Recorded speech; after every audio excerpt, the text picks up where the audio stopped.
नमस्कार दोस्तों, inspired shadow channel में आपका दिल से स्वागत है। दोस्तों, हम सभी अपनी अपनी जिंदगी में किसी भी लक्ष्य को पाने के लिए बहुत ही ज्यादा परिश्रम करते हैं। कई बार आपने देखा होगा जो आपसे कम मेहनत करते हैं लेकिन वह सफल हो जाते हैं। आखिर ऐसा क्यों हो जाता है दोस्तों? आज की गुरु शिष्य की प्रेरणा से भरी कहानी में हम यही जानने का प्रयास करने वाले हैं कि हम अपने अंदर की कमजोरियों को ताकत में बदलकर अपने लक्ष्य तक कैसे पहुंचे, अर्थात अपनी कमजोरियों को ताकत में कैसे बदले। दोस्तों, पुराने समय में नालंदा विश्वविद्यालय दुनिया का सबसे बड़ा विश्वविद्यालय हुआ करता था। यह पुराने जमाने में शिक्षा का प्रमुख केंद्र हुआ करता था। इसकी स्थापना कुमारगुप्त ने 450 10वीं में की थी।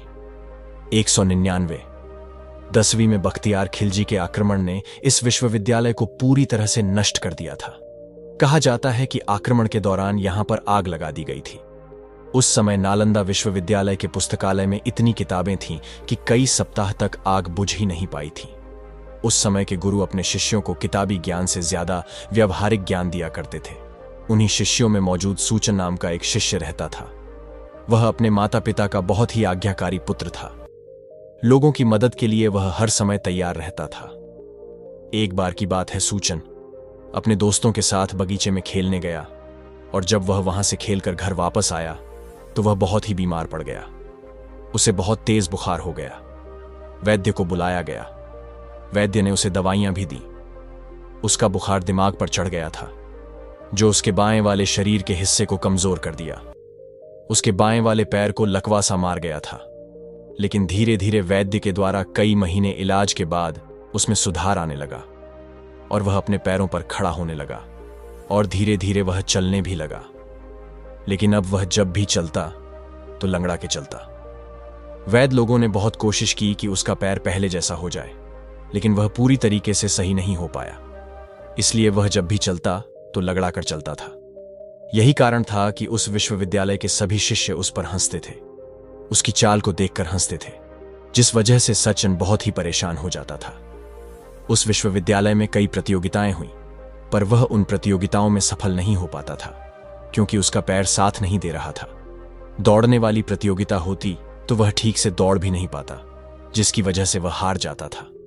तलवारबाजी तीरंदाजी होती तो उसका इतना मनोबल कम हो जाता कि वह वैसे ही हार जाता था। एक दिन इन्हीं सब बातों को लेकर वह सोच में पड़ गया।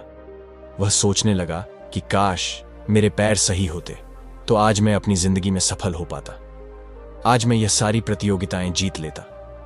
लेकिन भगवान ने मेरे साथ नाइंसाफी की है। वह बहुत गुस्सा भी हो जाता है और अपने गुरु भाइयों से कहता है कि अगर मेरे पैर सही होते तो मैं आज तुम सबको हरा देता। एक दिन इसी बात को लेकर वह चिंता में डूबा हुआ एक बरगद के पेड़ के नीचे बैठकर कुछ विचार कर रहा था। तभी वहां से सुवचन के गुरु निकल रहे थे। उन्होंने सुवचन को परेशान होते देखा तो वे उसके पास गए और सूचन से कहने लगे कि क्या बात है सूचन, तुम इतने परेशान क्यों दिखाई पड़ रहे हो? सोचन ने कहा कि गुरुवर, मैं जिस भी प्रतियोगिता में भाग लेता हूं मैं हार जाता हूं, मैं सफल नहीं हो पाता हूं। मेरे गुरु भाई लोग मेरा मजाक भी उड़ाते हैं। गुरुवर, बचपन में मुझे बहुत तेज बुखार हो गया था। वैद्य बताते थे कि वह दिमागी बुखार था जिससे मेरा बायां पैर को लगभग लकवास मार गया था। लेकिन कई महीनों के प्रयास से वैद्य लोगों ने मेरे पैर को काफी हद तक ठीक कर दिया, जिसकी वजह से अब मैं चलने लगा। पर मैं थोड़ा लगड़ा के चलता हूं और इसी वजह से दौड़ने वाली प्रतियोगिता में मैं हार जाता हूं और मैं तलवारबाजी और तीरंदाजी में भी हार जाता हूं। मेरे गुरु भाई लोग मेरा मजाक बनाते हैं। गुरुवर, मेरे साथ भगवान ने ऐसा क्यों किया? उन्हें ऐसा नहीं करना चाहिए था। गुरुवर, क्या मैं कभी कोई प्रतियोगिता नहीं जीत पाऊंगा? गुरु अपने उस शिष्य की बात को सुनते हैं और कहते हैं, बेटा, ऐसी बात नहीं है। हर एक इंसान के अंदर अपनी कुछ कमजोरियां होती हैं जिसकी वजह से वह हारता है और जीतता भी है। आज से ठीक 3 महीने बाद विश्वविद्यालय में तलवारबाजी की एक प्रतियोगिता होने वाली है और तुम उस प्रतियोगिता में जीतोगे। लेकिन पहले 3 महीने तक तुम्हें मेरे साथ अलग से समय देकर रहना होगा और जो मैं बातें बता रहा हूं तुम्हें उन बातों को अपनी जिंदगी में अनुसरण करना है। अगर तुम ऐसा करते हो तो 3 महीने बाद जो प्रतियोगिता होगी, अगर तुम मेरी बात को मानते हो और जो मैं कहता हूं वैसा करते हो, तो तुम न महीने बाद जो प्रतियोगिता होने वाली है तुम उसमें सबको हरा दोगे। सुवचन कहता है कि गुरुवर, मैं आपके साथ 3 महीने अलग से अभ्यास करने के लिए तैयार हूं। आप मुझे वह सब बात बताइए, वह सब विद्या सिखाइए, जिसको अगर हम अपनी जिंदगी में अपनाते हैं तो हम उस प्रतियोगिता को जीत लेंगे। गुरु कहते हैं कि महारत हासिल करने का नियम अपना लो। सूचन अपने गुरु से कहता है कि गुरुवर, यह महारत हासिल करने का क्या नियम होता है? गुरु कहते हैं कि यह नियम बहुत ही शक्तिशाली है। तुम्हें तलवारबाजी की एक ही कला का अभ्यास बार बार करते रहना है। हालांकि तलवार चलाने की कई सारी कलाएं होती हैं, लेकिन तुम्हें तलवारबाजी की सभी कलाओं को नहीं, केवल एक ही कला को सीखना है और उसी पर बार बार अभ्यास करना है। 1 दिन बीता, 2 दिन बीता, 3 दिन बीता, ऐसे करते करते 20 दिन बीत गए। एक दिन उसने अपने गुरुजी से पूछा, गुरुवर, आप मुझे तलवारबाजी की कोई और कला का अभ्यास नहीं करा रहे हैं? हम तलवारबाजी की एक ही कला का अभ्यास आज 20 दिनों से करते आ रहा हूं। अब मुझे इससे बोरियत होने लगी है, कृपया करके कोई दूसरी कला बताने की कृपा करें। गुरु कहते हैं कि तुम्हें अपनी इसी कला का अभ्यास बार बार अभी करते रहना है। शिष्य भी अपने गुरु की बात को मान लेता है और वह बिना सोचे समझे तलवारबाजी की एक ही कला का अभ्यास बार बार करता रहता। कुछ दिन बाद गुरु उसे बुलाते हैं और कहते हैं कि सुवचन, तुम्हें आज जंगल में जाना है और उस जंगल में पहाड़ की चोटी पर कुछ खास प्रकार की वनस्पतियां उगती हैं। तुम्हें उन्हीं वनस्पतियों को तोड़कर लाना है। वह वनस्पतियां चमत्कारिक हैं। अगर तुम प्रतिदिन उन वनस्पतियों का सेवन करते हो तो तुम बहुत ही मजबूत और ताकतवर बन जाओगे और फिर तुम्हें कोई नहीं हरा पाएगा। वशिष्ठ जंगल में जाता है और वह उन वनस्पतियों को तोड़ लाता है। वह प्रतिदिन सुबह के समय उन वनस्पतियों को खाता और महसूस भी करता कि हम ताकतवर हो रहे हैं, क्योंकि उसके गुरु ने ऐसा कहा था। यही कार्य वह प्रतिदिन करता और धीरे धीरे 9 महीने भी बीत गए और वह दिन भी आ गया जब प्रतियोगिता होने वाली थी। सुवचन अपने गुरु के पास जाता है, उनके चरणों को प्रणाम करता है, फिर वह उनसे आशीर्वाद लेता है और फिर वह अपनी तलवार को लेकर उस मैदान में उतर जाता है जहां प्रतियोगिता होने वाली थी। विश्वविद्यालय के सभी बच्चे उसे देखकर हंसने लग जाते हैं। सब कहते हैं कि अरे, यह लंगड़ा कब से तलवारबाजी करने लगा। सभी उसका मजाक उड़ाने लगे। सुवचन शांत होकर उन सब की बातें सुनता रहा, पर कोई भी प्रतिक्रिया उसने व्यक्त नहीं की। और जब उसका विरोधी उसके सामने आया तो तलवारबाजी की प्रतियोगिता शुरू हो जाती है। उसका विरोधी एक एक करके कई बार तलवार से सूचन पर आक्रमण करने लगा और सूचना उसके सभी आक्रमण को हर बार रोक लेता था। उसका विरोधी सूचन को हराने के लिए विभिन्न प्रकार के दांवपेच के तरीके अपनाता, लेकिन उसका एक भी दांवपेच सफल नहीं हो पाया।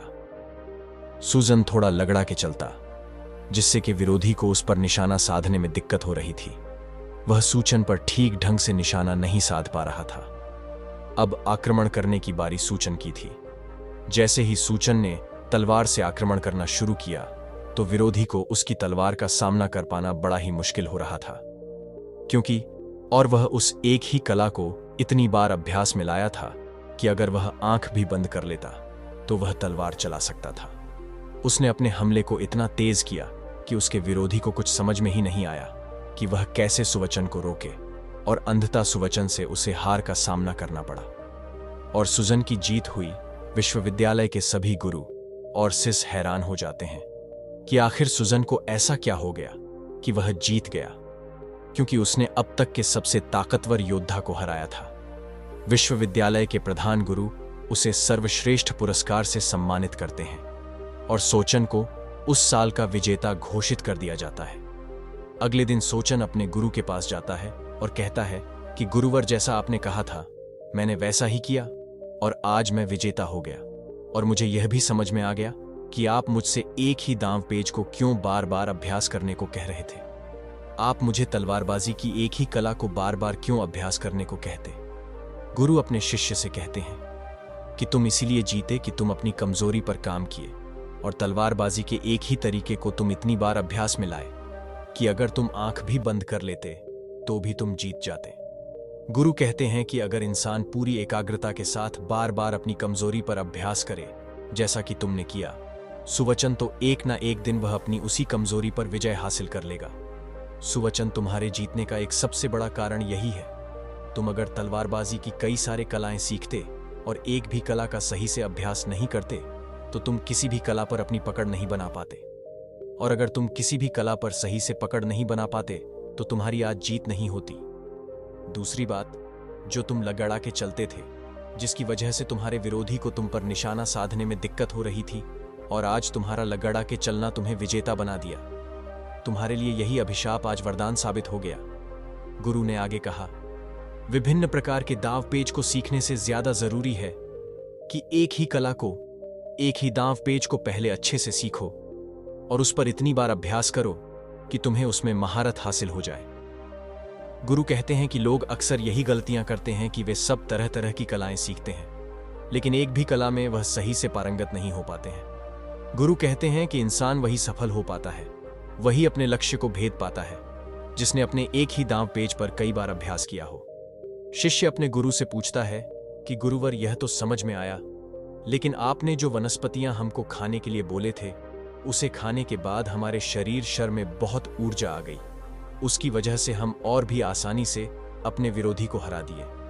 गुरु अपने शिष्य सुवचन की बात को सुनते हैं और थोड़ा मुस्कुराते हैं और कहते हैं कि सोचन वह कोई खास वनस्पतियां नहीं थी, वह एक प्रकार की घास है जो जंगलों में पाई जाती है और जंगल में रहने वाले लोग उसे खाते हैं।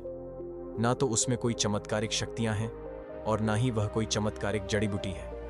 वह मैं तुम्हें इसलिए खाने को बोलता था ताकि तुम्हारे दिमाग को यह भरोसा हो जाए कि मैं ऐसे वनस्पतियां खा रहा हूं जिससे कि हमारे शरीर के अंदर ताकत उत्पन्न हो रही है। तुम प्रतिदिन जब भी उस वनस्पतियों को खाते तो तुम महसूस करते कि यह एक खास प्रकार की वनस्पति है जिसे खाने के बाद शरीर में बल का विकास होता है, बहुत ज्यादा ताकत आ जाती है। जब भी तुम उस वनस्पतियों को खाते तो तुम ऐसा प्रतिदिन महसूस करते, जिससे क्या हुआ कि तुम्हारे दिमाग के जरिए तुम्हारे शरीर को सच में ताकत मिलती थी। गुरु अपने शिष्य से कहते हैं कि अगर इंसान बहुत गहराई और विश्वास के साथ किसी बात को सोचे तो वह बात सच होने लगती है। इसीलिए हमेशा अपने दिमाग को अच्छी और सकारात्मक बातों से भरना चाहिए। गुरु कहते हैं कि जब लोग सोचते हैं कि यह काम मेरे से नहीं होगा, इस काम को मैं नहीं कर सकता, मैं ऐसा नहीं बन सकता, मेरे में यह कमी है, मैं एक कमजोर व्यक्ति हूं, तो यह सभी नकारात्मक ऊर्जाएं उनके दिमाग को प्रभावित करने लगती हैं।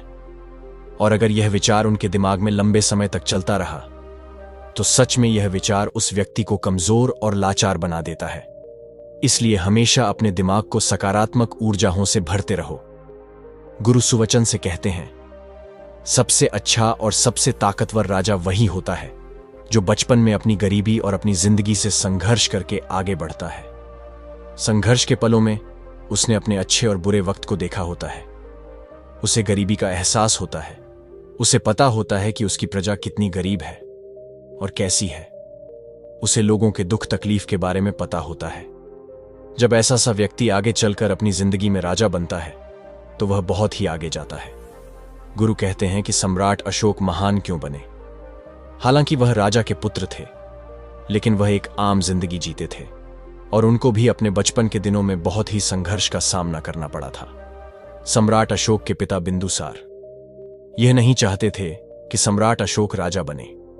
एक बार उनके पिता ने उन्हें राज्य से निकाल दिया था, जिस वजह से सम्राट अशोक को अपने बचपन और जवानी के दिनों में बहुत ही संघर्ष का सामना करना पड़ा।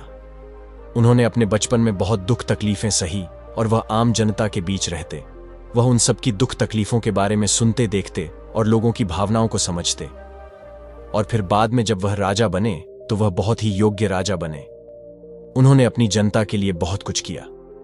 गुरु आगे कहते हैं कि जो इंसान खुद अमीरी में पला हो, जिसे यह एहसास ही नहीं है कि गरीबी क्या चीज होती है, जिसने संघर्ष के दिन ही नहीं देखे हैं, तो वह इंसान अगर राजा बनेगा तो वह आम लोगों की भावनाओं को नहीं समझ सकता है, क्योंकि उसने तो अपनी राजशाही जिंदगी में संघर्ष किया ही नहीं है, उसे तो सब कुछ आसानी से मिलता रहा। गुरु कहते हैं कि जो व्यक्ति आम जनता के बीच रहकर उनकी समस्याओं को सुनकर उनकी भावनाओं को समझकर राजा बनता है तो वह बहुत ही योग्य और कुशल राजा बनता है। गुरु अपने शिष्य से कहते हैं कि सोचन, कभी भी अपने संघर्ष के समय में घबराना मत, क्योंकि यही एक समय होता है जो तुम्हें मजबूत बनाता है, जो तुम्हारे इरादे को मजबूत बनाता है, तुम्हारी सोच को मजबूत बनाता है। सबसे कठिन और सबसे अच्छा भी यही वक्त होता है। यही वक्त हमें जिंदगी में जीने की राह सिखाता है। सोचन, संघर्ष के दिनों में तुम्हारे पास कोई नहीं आएगा, तुम्हारी दुख तकलीफ कोई नहीं पूछने आएगा, ऐसे वक्त में तुम बिल्कुल अकेले होते हो। बस तुम्हें इसी अकेलेपन और एकांत का फायदा उठाना है। तुम्हें खुद को पहचानना है, अपनी कमजोरियों को पहचानना है, और अपनी कमजोरियों को अगर तुम समझ लेते हो, उससे लड़ते हो, संघर्ष करते करते हो, तो तुम धीरे धीरे महान बनते चले जाओगे।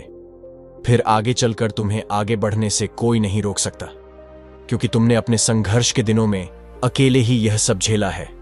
तुम अंदर से मजबूत बन जाओगे, तुम्हारे इरादे मजबूत हो जाएंगे। फिर तुम्हें छोटे मोटे लोगों की बातें, छोटी मोटी तकलीफ, दुख तुम्हारे सामने कुछ भी नहीं है। गुरु कहते हैं कि सुवचन, अगर तुम मेरी इन सभी बातों को, मेरी दी हुई शिक्षाओं को अपनी जिंदगी में अपनाते हो, उसका अनुसरण करते हो, तो तुम अपने जीवन में कभी भी निराश नहीं होगे और तुम अपनी कमजोरी को अपनी ताकत में बदलने में कामयाब हो जाओगे। इतना कहकर गुरु सुवचन से कहते हैं कि सुवचन, जब तक तुम इस विश्वविद्यालय में रहते हो, तब तक मैं तुम्हें कुछ और बातें, कुछ और शिक्षाएं देता रहूंगा, ताकि तुम आगे चलकर अपनी जिंदगी में बहुत ही कामयाब बनो। तो दोस्तों, उम्मीद है कि वीडियो पसंद आई होगी। अगर अच्छी लगी हो तो वीडियो को एक लाइक और इंस्पायर्ड शैडो चैनल को सब्सक्राइब भी कर लीजिए। मिलते हैं अगले वीडियो में, तब तक के लिए आपका बहुत बहुत धन्यवाद।